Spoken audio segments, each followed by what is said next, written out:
Today, Phillip Ullmann joins William and Richard, co-founders of the Swan Project. Despite over 40 pubs closing every month due to inflation and the cost of living crisis in the UK, they have done more than just keep their pub alive. They've built an entire community-driven school, football club, and brewery. This is their story.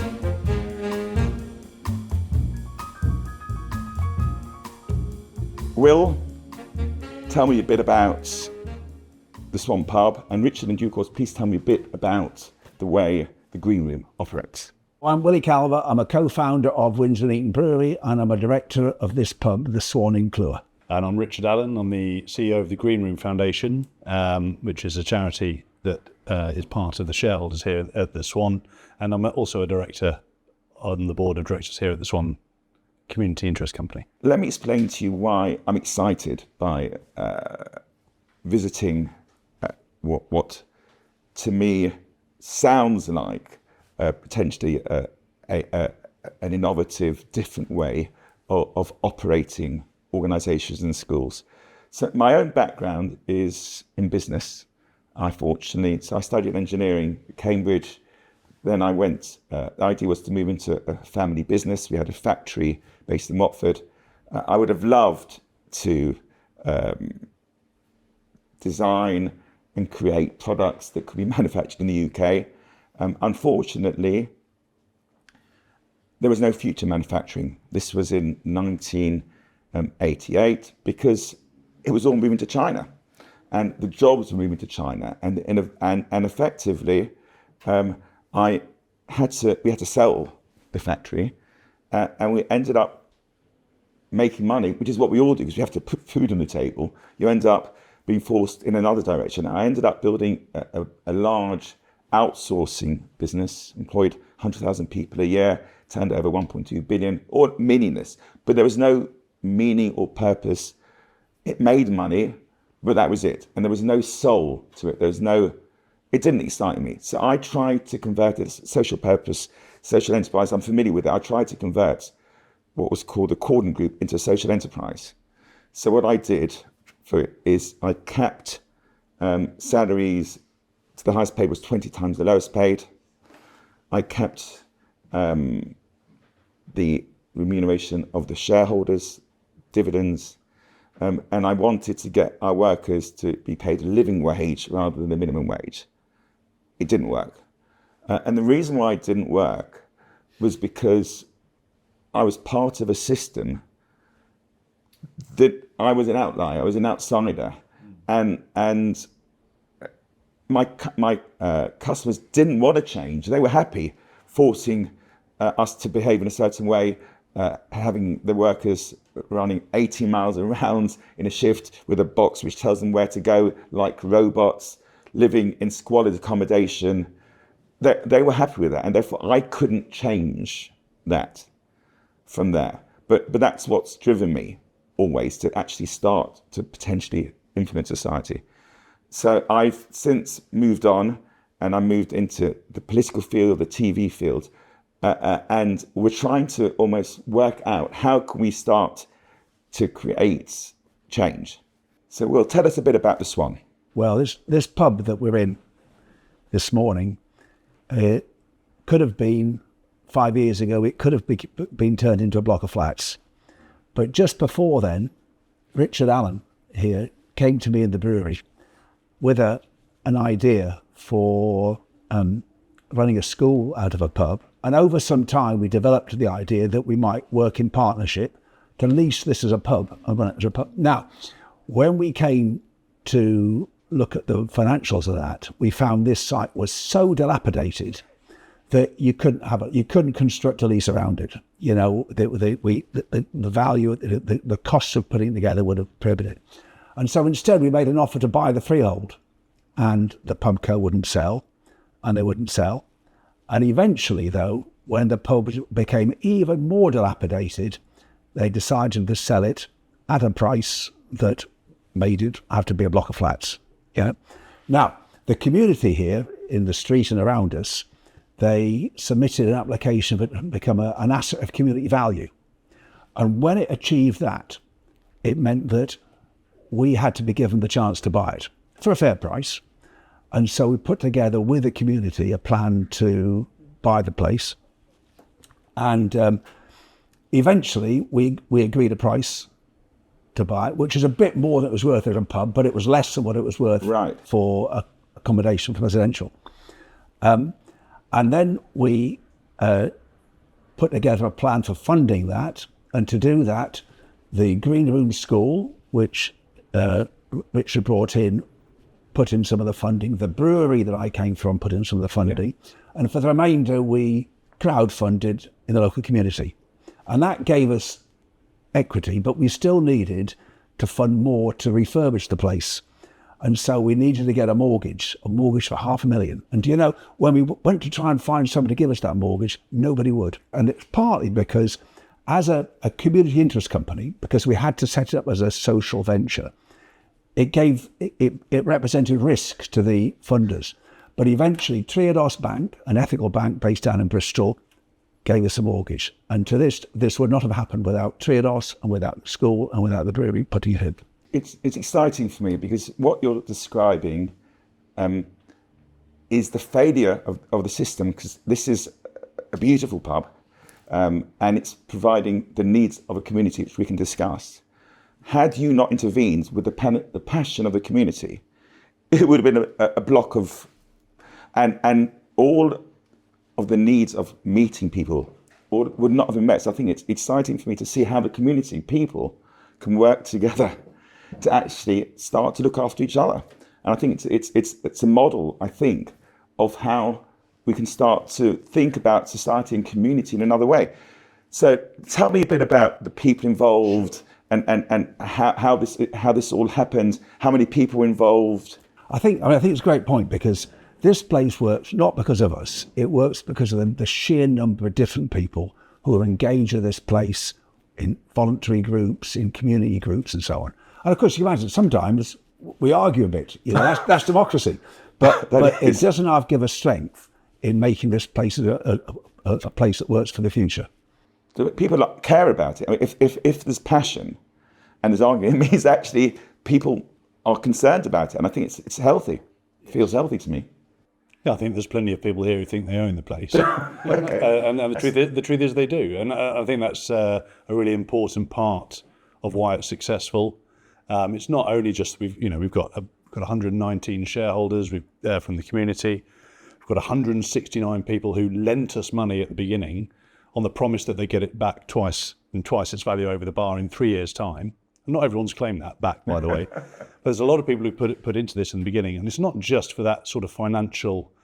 There's no real sort of benefit for the financial investment. They'll probably never get anything back on that, and as neither will we. But it's been part of that story, and the story of that has gone a different way for so many other pubs, not just in this town but all over the country, where pubs have turned into blocks of flats or Tesco's Express or whatever that is. This one didn't, and it didn't because of the people who made that decision. So can you tell me what you think it does for the community? What function is it achieving? How does the community benefit from having the Swan and the Green Room? Is that what it's called? That's right. Yeah. As part of the community. I think in the first place, it operates as a pub. It's a local place where people in this street and actually around Windsor come and meet up. And as you know, people like to go to pubs where they know they'll see their friends. And so it has this critical mass of people that come here because it's their community. But outside that, though, we work with a lot of different community groups who operate from here or come here.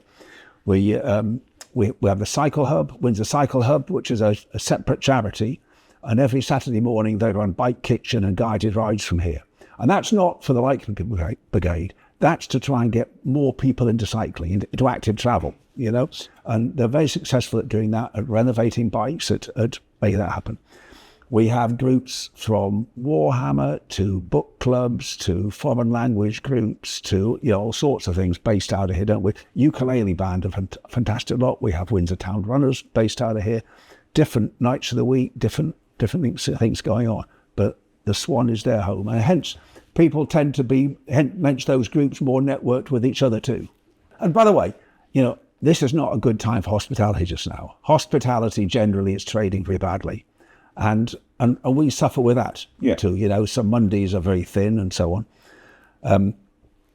And just going back to the financials, you know, we started with a £500,000 mortgage here, and on a variable rate, that was fairly cheap to fund when we first took it. And then, you know what, interest rates are, and it's stopped us being able to refurbish the place at the rate that we'd like to. Because you see, our model is we'll generate a little bit of cash through trading, and that we put back into refurbishing the place.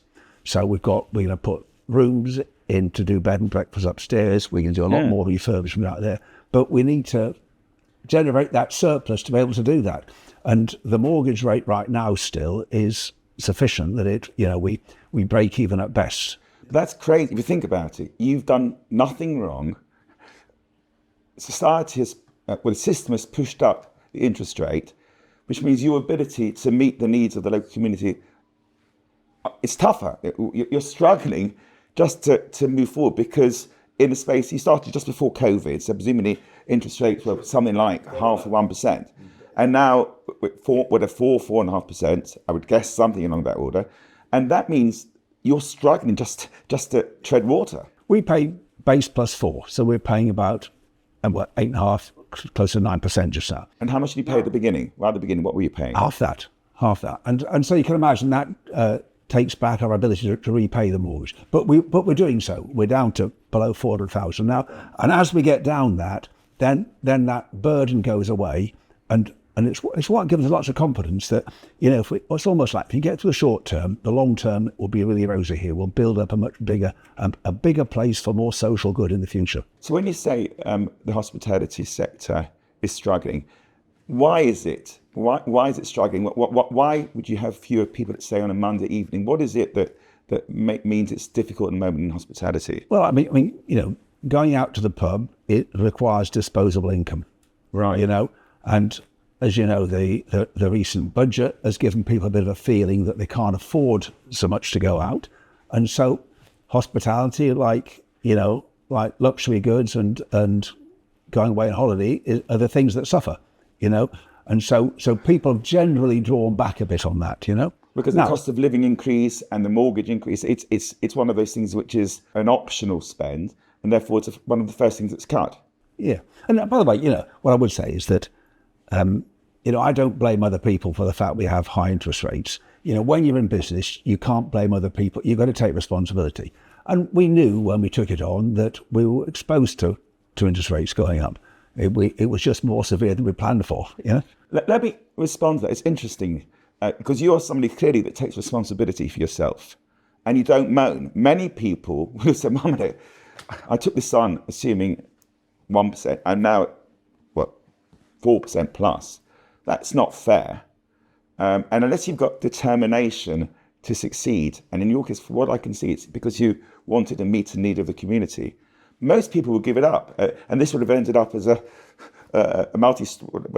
building and more bricks and mortar, and people's needs, as far as I can see, would not have been met. Richard, tell me a bit about the green room. Well, I mean, the green room, the green room has been a sort of an organic process, if you like, for over about 20 years. I mean, myself and my partner at the time, Joe, started a theatre company that worked in education that really was about drama. It was, and drama is about connecting people and looking at life and reflecting life and that sort of thing. That was sort of where it came from.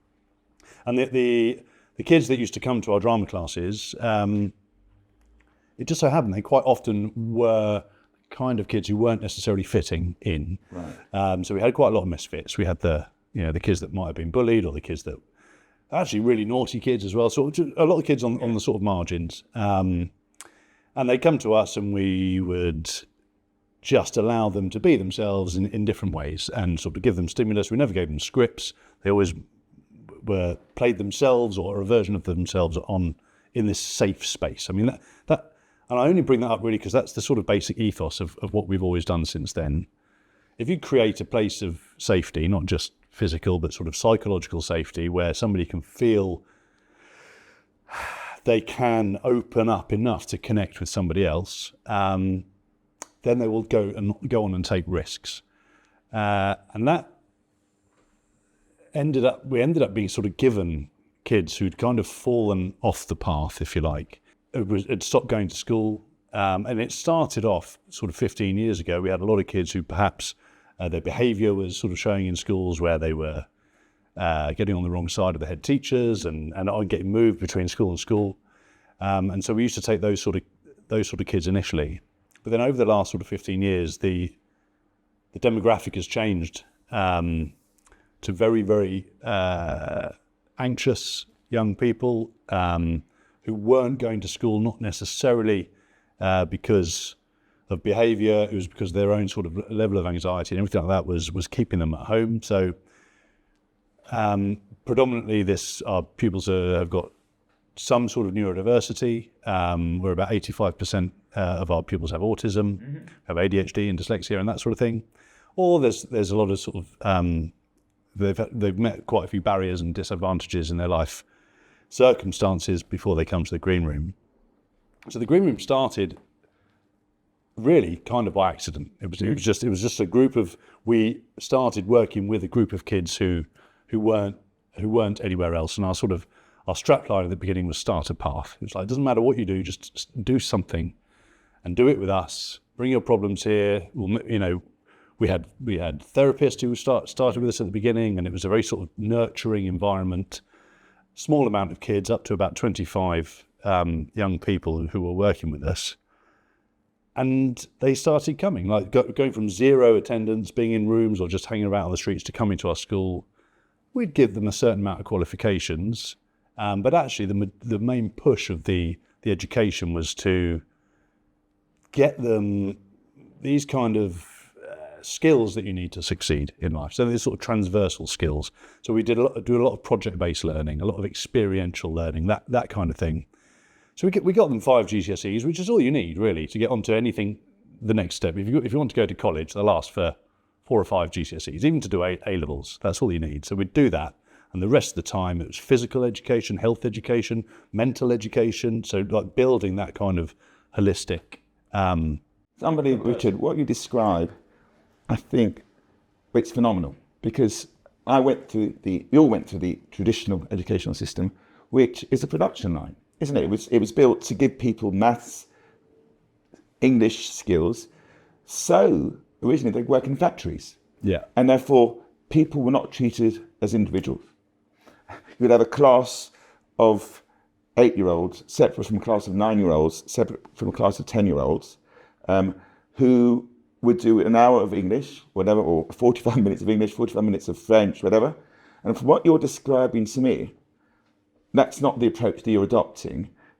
You're recognising the individuality, and you're meeting the needs. What's common about both of you is that this is something that's come out of the community, isn't it? That it's naturally happened, and you're both clearly good people that just want to do your bit, and you've let it flow. And you're now meeting the needs. To me, I would have loved to have the kind of education that you're describing. And I think it's a model that I think has got immense potential, because I think there's so many people who are left behind by the educational system. I mean, how many kids have you got at the moment within the green room? So, I mean, all told, we've now got three different sites that we work from. One is in Windsor, just on Albert Street over there, and that goes up to the age of 16. And the reason I connected with Will in the first place really was that what we were doing was successful, but at 16 there's a bit of a cliff edge in education. You've got to go on to that next bit, whether it's sixth form or an apprenticeship or college or something like that. So our kids were leaving us after sort of having found their feet, but the next step was one of the local colleges, and there's 1,500 kids that go to those colleges, and it's going from a place where there's 25 to 1,500, and it still hasn't taken, there's still there is a level of sort of socialization that you need to have before you can have the resilience to do that. And that worked for some of our kids, but not all. And I was looking at if we were going to do a sixth form ourselves, what would it be? And the head teacher's office that I used to stand in, next door was a pub, or still is a pub, the Van Start Arms. I'd look in that garden, and the pub garden would be empty all day, and there were two old guys that would sit and drink there, and they'd never talk to each other. And I sit there, and they had the kitchen running. It was just an empty pub, and I knew the pub was struggling. I just thought there's just something here, that all the pubs were closing around the area, and it's such a central place for the community to meet. And what our kids needed was to be plugged into that, and the wisdom of age, if you like. Those two old guys, I would look at them going, I bet they could help my kids in some way, and vice versa. And I bet the kids could actually benefit from a conversation or something with those guys. That was a Fuller's pub. The idea of a pub school, it doesn't really work with the breweries. But I thought if we did this ourselves with a free of tie pub, we might be able to do it. And Windsor and Eton Brewery were just doing, I knew that they were, and I didn't know Will, I knew of him, but I knew that they had very community focused approach into their business. And I just thought that these two things, if we brought it together, it's just about connection. I think what you've stumbled upon is phenomenal, genuinely, because the problem that I'm encountering with the way our businesses, for example, work is it's coercive, it's forced, it's top-down command and control. So you go to the high street. When I grew up, we'd have a local grocer's shop that would be a family business that knew us, that my mother knew the family, and they knew what we needed. We'd pop in and now the high street is full of Tesco's local, Lidl local, which means that it's all forced upon people. What's exciting, and the model that is emerging for all of these organizations that I think changes the world is much more non-coercive. It's local, it's based around the family, it's based around the community, it's based around the needs of an individual. And what you are doing, naturally, no one's forced you to do it, you just naturally moved in that direction. And you're caring for the people. I can see you care about these kids. You're actually making a difference to their lives. So what you both seem to be describing is almost people, focusing on people as individuals. Is that what you're doing, Richard? Explain to me how you're treating the kids within the green room. I think the common factor, I mean, I've described, the various sort of reasons that the kids end up with us, but the common factor that sort of bonds them all really is there's been a sense of isolation, whether it's from their school or their family or their community or their, the sports team or their, a group of, and actually really, if you ask a teenager what they really want when they're 13, the answer is friends. I just want some friends. that's the main thing. So there, enter as strangers, leave as friends. Leave as friends, that's it. And if you can, and actually, the anxiety of our youngsters has increased enormously because of the amount of sort of screen-based connections that they're making that aren't necessarily real connections. So if you focus on the person, and in education, if you try and, our values as the school is kindness, curiosity, and change. So you start with kindness, you show somebody kindness, and you show them that kindness is a strength as opposed to a weakness, which is something that some of them arrive to us going, no, I'm not going to be soft. I'll put up all these barriers. You've got to take away those barriers, create this place of safety, show them that if you meet them with kindness, they will actually bring kindness back to you. And then you start looking around and being curious about the world. And in this instance, it's about being curious about who walks through that front door, or being curious about what you can cook in the kitchen or whatever. It depends where you are. You can apply that to any context. We've got another school that's on a farm, and they're curious about the animals and how you bale hay and all these sorts of things. So you create this sort of curiosity, and then in that you find something that you are interested in, and then you go after it. And take it, go down the rabbit hole, we call it. You take it as far as you want, and if it doesn't go anywhere, go somewhere else. So you just do that, and that's how life works now. We don't the workforce isn't still, you're going to join a company and work there for 30 years. You're going to do different things, and people do. And then if you've found that sort of curiosity, then ultimately you can make a change, and you make that positive change into something else. And most people fear change, especially, certainly a lot of our kids fear change, but you've got to build the skills to be resilient enough to be adaptable to change. It's Darwinian, in that regard.